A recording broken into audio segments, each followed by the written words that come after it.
Hi, everybody, and welcome. My name is Neil Seidman, and I'm co-chair of the Public Education Committee for ADAA. That's the Anxiety and Depression Association of America. And welcome to our webinar called Overcoming Intrusive Thoughts.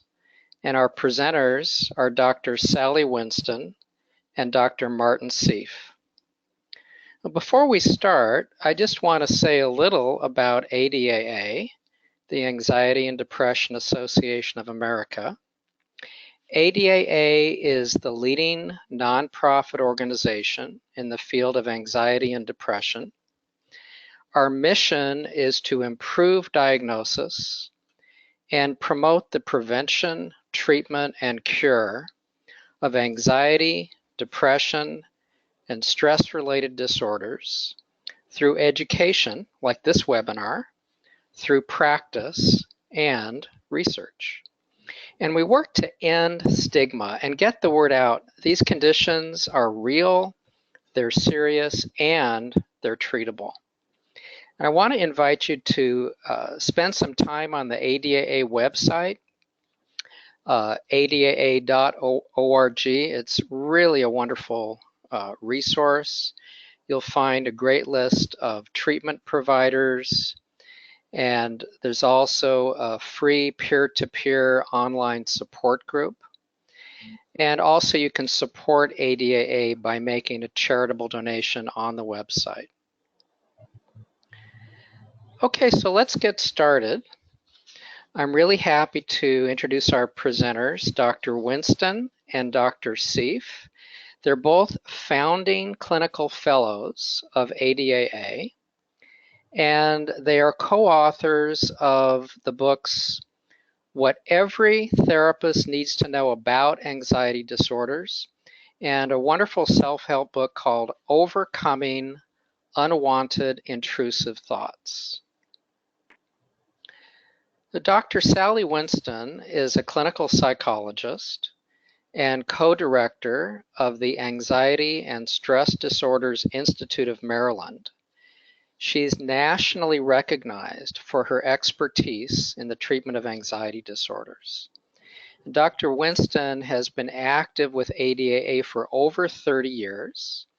She has served as chair of the ADAA Clinical Advisory Board, and she was the first recipient of the ADAA Geraldine Ross Clinician Advocate Award. Dr. Martin Seif is a master clinician who has spent the last 30 years developing innovative and highly successful treatment methods for anxiety disorders. He helped found ADAA, and he has served on its board of directors and clinical advisory board. Dr. Seif has offices in Manhattan, New York, and Greenwich, Connecticut. For the last 18 years, he has been associate director of the Anxiety and Phobia Treatment Center for White Plains Hospital Center. He also trains therapists and psychiatric residents at New York Presbyterian Hospital. So let's get started, and thank you for joining us, Dr. Winston and Dr. Seif. And let's go ahead and see if we can turn on our webcams.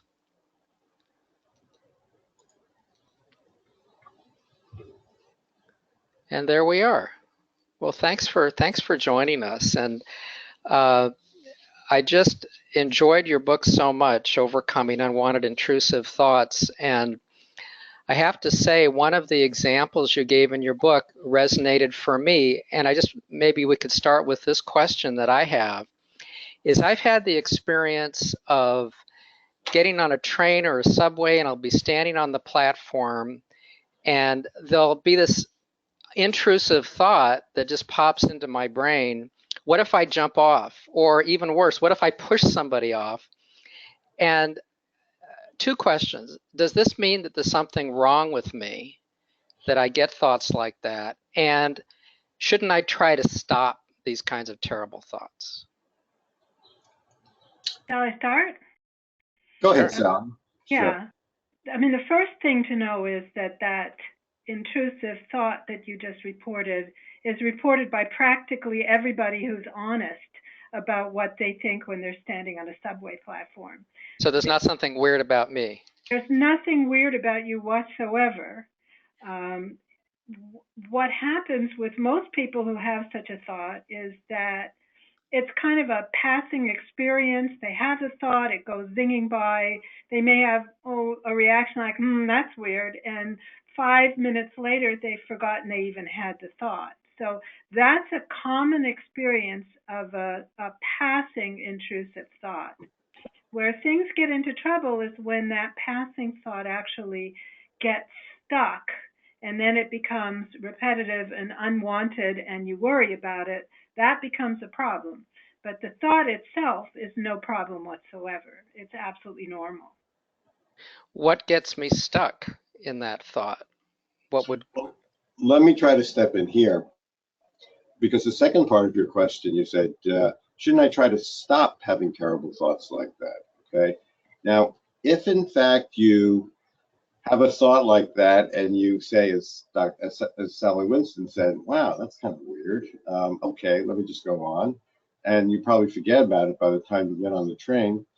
Again, that's just a passing thought. But if you say to yourself, wait a second, I shouldn't have thoughts like that. Let me try to stop it in some way. Well, then you start to institute an entirely different process and a far more complicated process. It's like someone saying to you, listen, whatever happens, I don't want you to think of white bears, okay? And as soon as you tell yourself to try not to have a thought, guess what? That thought kind of reemerges in some way and gets stuck in your mind. So the effort to try to push away the thought, which is, shouldn't I stop trying to have thoughts like that, is actually the beginning of getting a thought stuck. I'm picturing a white bear right now, and I'm trying not to. You shouldn't. You shouldn't. Please don't. Okay, don't think of white bears. Now listen, if we're a casual request, that might mean that you're mentally ill or crazy, or you don't have control of your mind, which would be. Okay, so I'm definitely not going to think about it for that one. Okay? Okay, I definitely won't think about it. And if my family gets hurt because of it, then I definitely won't think about it. There's actually a process that I think was studied in the 1990s called the ironic process, which basically says that when you try to stop having a thought, two things happen. Number one, you kind of put pressure on it to kind of try to push away the thought, but then unconsciously you go behind that and you say, am I succeeding in not thinking about that thought? Am I succeeding in not thinking about that thought? And the very process of doing that brings it to your mind in some way. So it essentially is a formula. Trying not to have a thought is a formula for freezing it, sticking it, and keeping it in your awareness, which of course well, this is the opposite of what I hear and read in the media. Shouldn't I be trying to get rid of bad thoughts and replace them with positive thoughts? Well, you ask anybody who's really struggled with these kinds of thoughts whether that works, and they will tell you, no, it just doesn't work. What happens is it is the fuel that keeps the thoughts going and getting worse. And of course, when you're taking the advice that everyone gives you and it's backfiring, then of course you worry that there's something even more seriously wrong. But the fact is, replacing one thought with another thought may last for a quarter of a second, but the other thought will creep back in stronger and louder. It's also extremely exhausting. It really is. It's extremely exhausting. It essentially places too much attention on the particular thought that you're trying to get rid of. So it sounds like you're saying that I am not going to be successful in trying to control my thoughts. Is that? That's right, exactly. Well, that's a general statement.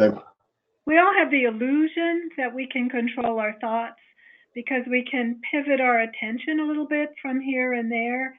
But the minute that you, with urgency or or intention or fierceness try to suppress a thought, it actually works backwards. And we call that paradoxical effort. So let me just sort of can I make a larger point, Sally? Do you mind? Okay, the larger point is that we do have control of some of our thoughts. We can think logically. I can more or less come up with an answer to the question that you provide, Neil, better or worse or whatever it is. So the fact is we do have control over some of our thoughts, okay? But modern research suggests that's actually only a relatively small percentage of our thoughts that we actually have control over it. And we know about that and we appreciate that all the time, because the fact is that every bit of human creativity you can say is a thought that we don't control. I mean, you don't sit around and say, gee, I think right now I'm going to have a creative realization and just, control that in some way. In fact, people say, oh, wait a second, something just happened and I had this idea. So we appreciate that in many parts of our life. But the fact is that in many parts of our life, we don't have the ability to control our thoughts. That's why there's a concept in psychology called automatic thoughts. They're just thoughts that pop up, and we don't have control over that.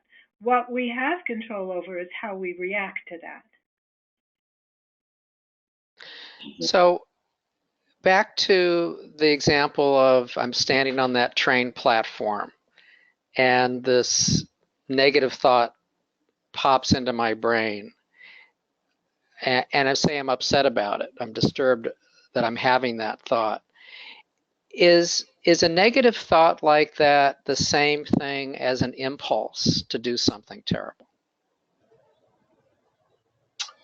Well, they are about as different as the English have a phrase, the difference between as different as chalk and cheese. They are actually opposite ends of the spectrum, okay? A thought is, what's a thought? A thought is our kind of a creation inside our mind about something. And in fact, an impulse is a particular behavior. And in normal life, they operate on complete opposite sides of the continuum. And in fact, we have the ability in normal life to think lots of different things. Thoughts are a great way of sort of practicing things in our mind without any consequences in reality. Okay, so in fact, they are really the opposite. However, when people decide, so I think we have to back up a little and say, why do thoughts get stuck? Thoughts get stuck because people try to control the thoughts. They try to stop having the thoughts. And why do people try to stop having thoughts? They try to stop having thoughts because those thoughts are thoughts that feel anathema to them. They feel unlike them. It feels like the thought is somehow different than the person that they are. Like the last thing that I would really want to be doing is pushing somebody off a train platform. Exactly. So I want to, so it makes me want to resist that thought. Exactly. In fact, the only thoughts that get stuck are the ones that we resist. And we resist them because they're against our values. So in fact, stuck thoughts are the opposite of wishes. They're not urges or desires or the uptaking of some unconscious thing you really want to do, but you don't know that you do. They're actually only the things that we resist. So you'll find that people with one kind of thought that's very common to become an unwanted intrusive thought is what we call a harming obsession, which is a thought that occurs that is about either harming or killing or destroying or hurting somebody else or yourself. And people who have harming obsessions are basically very gentle, anti-violent people for whom that thought is so horrible that they start resisting it and they make it stick. But that's not the same thing as having an impulse to actually hurt somebody. No, it's the opposite. It's actually about over control, not under control. Okay. So I want to be really, sorry. Would be somebody who has stuck thoughts about what if I jump off a balcony and kill myself against my own wishes, which is actually surprisingly common. The only people who have that kind of a thought, which seems like, oh, is that a suicidal thought? The only people who have that are people who love life and want to live. And the thought gets stuck precisely because it's so horrible to that person. Sally likes to make the point, I just want to go on, that there are a good number of people who have intrusive thoughts about about the idea of yelling out blasphemies in church. And these are people who sometimes they get so upset about it, they stop going to church. But the people who are concerned about that are people who take their religion seriously, okay? Sally likes to say, you're not going to get an atheist who has unwanted, intrusive thoughts about yelling out blasphemies in church, because it has to be something that feels very contrary to what the person believes about themselves, the core of themselves, and the sort of person that they are. Now, I want to get really clear on this difference between an intrusive thought that's the opposite of my values and an impulse. So if I'm sitting in church and say I don't know anything about what you've been telling me about intrusive thoughts and the nature of thoughts and should I be able to control them and get rid of the ones I don't like. I don't know any of this, and I'm sitting in church and I'm getting this intrusive thought, what if I jump up and yell a blasphemous thing and I get really upset about it? What I'm hearing you say is that's not the same thing as an impulse to actually do that action. You're exactly correct. Yes, it's an anxiety issue. Now, what happens is that, anxiety exists also in your body, and the thought triggers an alarm response in your brain, sometimes called the fight, flight, freeze response. And there's a huge amount of physiological arousal. So your heart might start beating and you might start sweating, and there's great tension in your body. And there's a sense of wanting to move in a certain way, because that's the kind of physiological response that we have in terms of the alarm response. So I might feel like I want to walk out of the church. Oh, well. Even feel like you want to blurt out something. Yeah. But that's not the same thing as actually wanting to blurt out something. Yeah. So there's a cute little phrase when you're dealing with people who have intense anxiety, intrusive thoughts. You say, listen, feelings aren't facts. Okay. Feelings aren't facts. Feelings are not facts. Okay. And in fact, when you're dealing with anxiety of this type, with intrusive thoughts, maybe we can make it even more general. When you're dealing with anxiety, feelings actually are not to be trusted. Okay, feelings, that's the whole concept of the paradoxical approach, that essentially whatever anxiety is telling you to do, you're going to try to do the opposite. Okay. So if I felt like walking out of the church because I felt so uncomfortable, you're saying, well, I could do the opposite and just stay there. If you could. I mean, that has to do with the specific technique or approach you're going to use in terms of how to cope with that particular feeling. There are general rules of thumb. One rule of thumb is that anxiety is maintained by avoidance. So walking out from the church would be an avoidance. It tends to reinforce the anxiety. So if in fact you're able to manage the anxiety, cope with the feelings, allow yourself to kind of stay in the present and flow with the feelings and get through the feelings, that would be a far better therapeutic approach. But the fact is that some people become overwhelmed with their feelings and they flee, especially when they don't understand what's going on and they believe that they might really yell out this blasphemy and get horrified by that. Right. That's why we wrote this book. It's because there are so many people who don't understand that their relationship with their thoughts is incredibly unhelpful. And what we want to do is we want a person to be able to have a weird thought or a scary thought or a repeating thought and not take it seriously, not let it bully them into action, not have it run the show. It's quite possible to have all kinds of thoughts, and if you don't get entangled with them, or you don't worry about them, or you don't struggle with them, you don't try to suppress them. In fact, if you don't even care about them, what happens is they lose their power. And if the thought happens to you while you're sitting in the church, and you already understand this about thoughts, then that thought cannot have power over you. It only gets its power from your attempt to struggle with it or your over-interpretation of what it means. If you think it means something terrible about you, then you're going to get more upset. If you think it's just a meaningless pop-up thing because you're deeply religious, then it becomes no big deal. Does that make sense? Yeah, very good.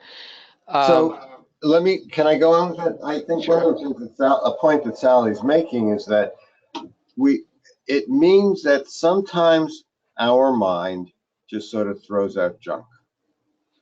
And we have to learn not to take certain thoughts too seriously. And that's sometimes difficult. So sometimes a person comes in and says, oh my God, I'm afraid I'm going to hurt someone. I'm afraid I'm going to kill myself. I'm afraid I'm going to kill my child. I'm afraid a bunch of different things that there are lots of different contents with unwanted intrusive thoughts. And when you say to them, listen, our task is for you to realize that your real problem is with your thoughts. The real problem you're having with your thoughts, you're taking them too seriously, and you have to learn a new relationship with your thoughts, because it doesn't work to try to stop these thoughts. You have to learn somehow how not to be bullied and bullied by these thoughts. There's an aspect of your book that I'd like to talk about where you introduce a kind of internal dialogue. Could you talk about that, the different voices? Yeah, we all have inner talk. We all have many voices in our minds. This is a normal thing that everybody has. You hear people talk all the time about, I just said to myself this or that in my mind, or I'm trying to reassure myself about this or that. And we have these commentaries and dialogues inside our head. So what we did was we introduced 3 characters that are very, very common in everybody's minds. And when they interact, they can demonstrate how anxious thoughts can be handled. Those 3 voices are worried voice, false comfort, and wise mind. Oh yes, I'm going to be wise mind. And I'm going to be false comfort. And I'm going to be, guess what? I'll be the worried voice. All right. And Okay. I was hoping we could do a couple of the dialogues from your book. And since we were just talking about being afraid of shouting something in church, do you want to do that one first? I Which have it one? on page 66. Sure. Page 66. Okay. And I am false comfort. Okay. Yeah. So this is the scene where I'm in church and I'm getting this intrusive thought. And so I'm going to be the worried voice. So I'm reading from your book. Worried voice. I just felt like I was going to jump up and shout something profane in church. It took everything I had to hold back. Oh, maybe you should listen to the radio in church to keep you distracted. You sure wouldn't want to do that. This is crazy. You wouldn't believe what I was about to shout. I can't even say it. Oh no, these impulses, they're horrible. Maybe you should stay home and listen to the church service on the radio. If you have to blurt something out, at least no one will know. You know, it feels like an impulse, but it's actually an unwanted intrusive thought, not an impulse. The more you fight it, the stronger it feels, right? So try to act as if it doesn't even matter, because it really doesn't. That was Now, very interesting. the general point here, I'm going to put my little sign down. The general point here is that worried voice will come up with lots of things, usually anxiety-provoking thoughts. They usually come in the form of what if something bad, and they raise anxiety. And they beg for reassurance and for help at avoiding and for some way to make the anxiety that went with the thought go away. And that's what you're calling the false comfort. Exactly. False comfort Played by Dr. Seif, right. False comfort, played by Dr. Seif, is a very creative, compassionate voice that keeps trying to make worried voice feel better. So it offers empty kinds of reassurance, it offers advice at avoidance, it offers kind of sort of pap about you're a nice person, things like that. And all that happens is it reinforces all the worrying, and it goes round and round in a circle where actually the worried voices, doubts and worries get stronger and stronger and more difficult. And worried voice just is followed by false comfort trying harder and harder. The voice of wise mind is really where we have to go, which is an observing, mindful, non-judgmental, calm attitude, which demonstrates this different relationship to thoughts, where what you're saying is, okay, so you had the thought, but thoughts are thoughts. They're not facts. We can't actually make doubts go away permanently and forever. This is just part of what the mind does. And it's not important. It's not urgent. It's not a signal. It's not a message or a warning of something we got to do now. It's just a thought. So we're just going to observe it and let time pass. Wonderful, wonderful. And then one of the things that you said when you were being wise mind, when the church scene, that really hit home for me is you said, hey, this feels like an impulse, but it's actually an unwanted, intrusive thought, not an impulse. Right. That just really makes a big difference to me to know that if I'm upset and I'm anxious, trying to fight my thoughts, that's uncomfortable, but that's not an impulse to do something bad. That's right.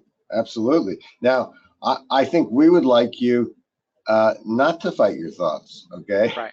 Because in fact, if you don't fight your thoughts, you allow yourself the opportunity to become less anxious. And as you get less anxious about the thoughts, let me back up for a second.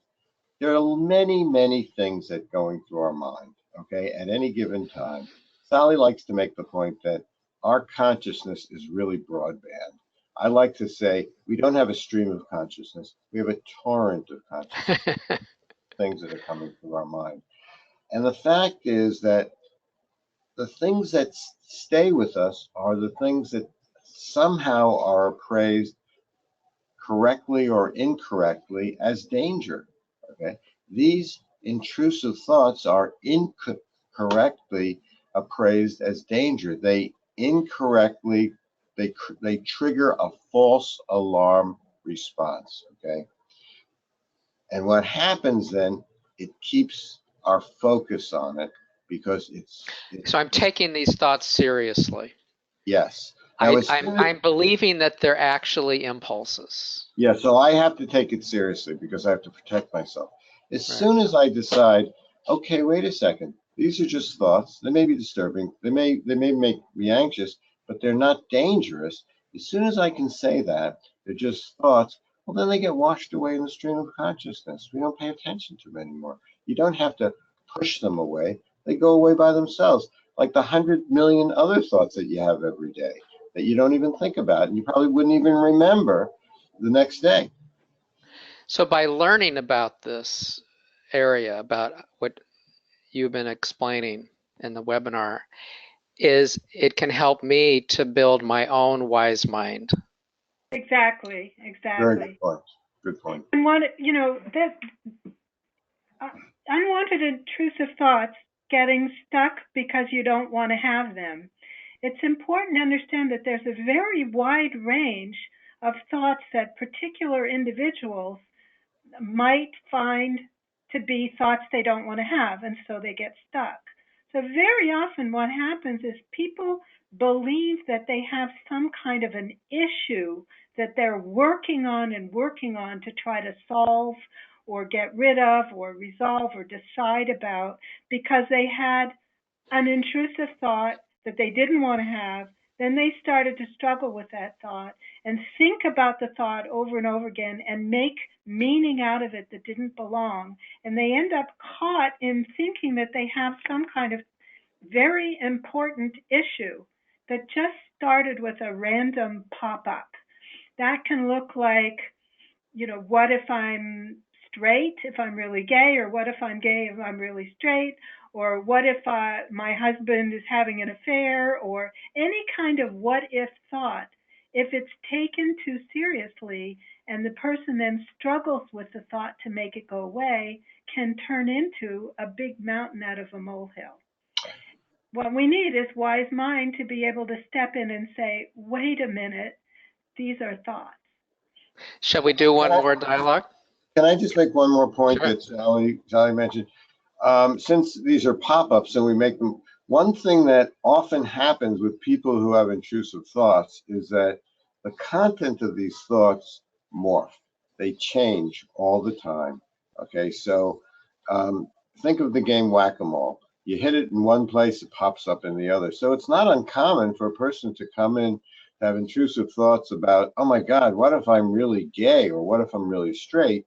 And at some point later on, that becomes a non-issue for them, but then they might be saying, oh my God, what if I'm fired from work? Okay, so the fact is that intrusive thoughts can morph different areas. It's almost to the point where you can say the content is really unimportant. Okay. The content is not important, and what I'm hearing you both talk about is my relationship with my thoughts. Yes. What keeps it going is the effort to get rid of it. And so what we focus in treatment is changing the attitude towards it so that you're no longer trying to get rid of it or trying to understand it and analyze it to make it go away, or trying to struggle against it or come up with a plan in case it happens, but more to be able to simply let it be and not worry about it. And not get caught up in the content. Right. So instead of spending all my time trying to think about what's my problem with church and am I really losing my faith, and instead of that, to have the wise mind remind me what's going on. That's right. Exactly. And that takes practice. Okay. So shall we do one more from your book? So this is the one I have on page 11. So again, I'm going to play worried voice, which I think I'm really good at being worried. We're all good at worried voice. We're all good at worried voice. Dr. Seif will play again false comfort, and then Dr. Winston will be wise mind. This is actually typecasting, but that's all right. And so for this scene, I'm holding a cute kitten. Okay, so I'm worried voice. This kitten is so cute and vulnerable, but what if I strangled it? It would be so easy. You would never do that. Look, my fingers just fit around its neck. Don't be ridiculous. You are kind and loving. Yeah, but how do you know that? I had that surge of road rage yesterday.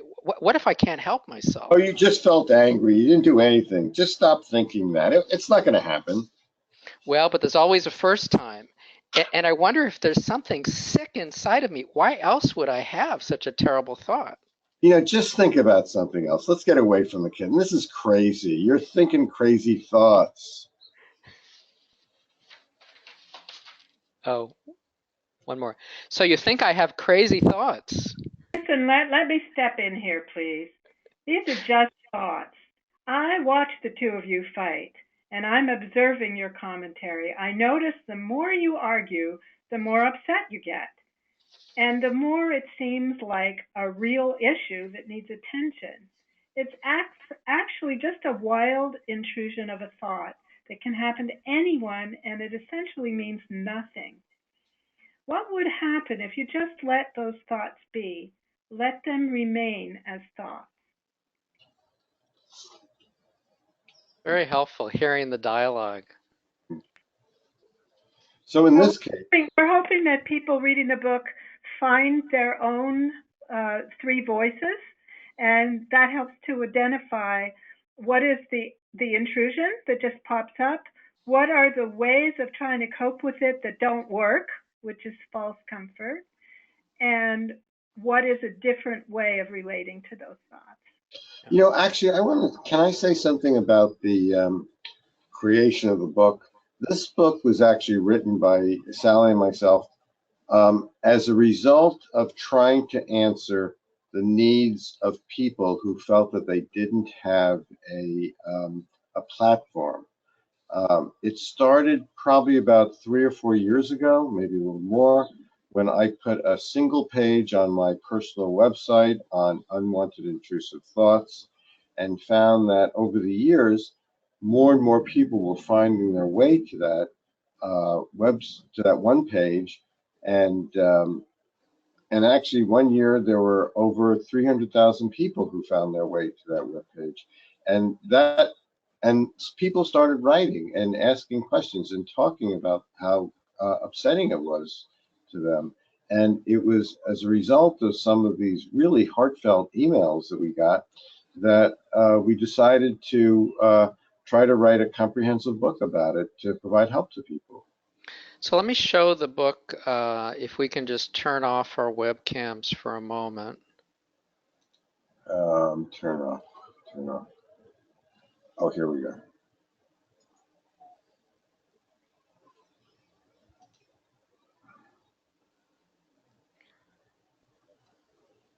So this is the book, which I highly recommend. And so this is a self-help book. So who do you think might benefit from this book? Anybody with a stuck thought that they're struggling with could get a lot out of this book. I would also recommend it to therapists who treat people with thoughts that they are trying to help who aren't getting better, because very often therapists unwittingly and out of kindness and compassion and wanting to help end up playing the role of false comfort. And so if a therapist would also read this book, they might recognize in themselves the ways that they're trying to help patients avoid or be reassured by or have sort of false comfort kind of reactions to the thoughts. So I would suggest anybody out there in the general public, it's written in ordinary language. It's not it's in self-help kind of language, and also their therapists. I would agree with that, and I would also add that there are lots of people who essentially get stuck with their worry thoughts. Okay, and so it doesn't have to be a single thought, but there are a lot of people who go round and round with worry thoughts, and I think these can be looked at as a form of unwanted intrusive thoughts. So I think also people who are worriers, chronic worriers, who kind of go through this mental looping of worry and trying to solve it and worry and trying to solve it and worry, what we would call toxic worry, I think they would find a book like this quite helpful. So reading the book and learning about some of the things that you've talked about during the webinar,